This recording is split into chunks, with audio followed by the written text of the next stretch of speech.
أعوذ بالله من الشيطان الرجيم. بسم الله الرحمن الرحيم.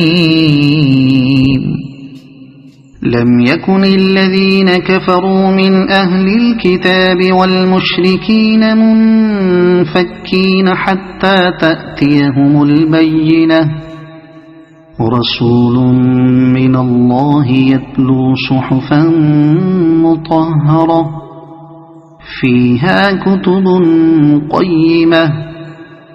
وما تفرق الذين أوتوا الكتاب إلا من بعد ما جاءتهم البينة، وما أمروا إلا ليعبدوا الله مخلصين له الدين حنفاء ويقيموا الصلاة ويؤتوا الزكاة وذلك دين القيمة.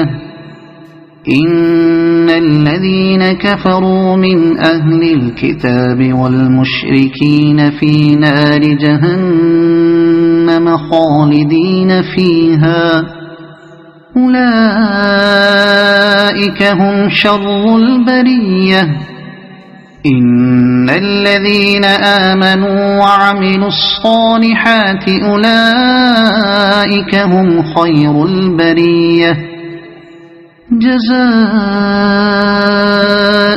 عند ربهم جنات عدن تجري من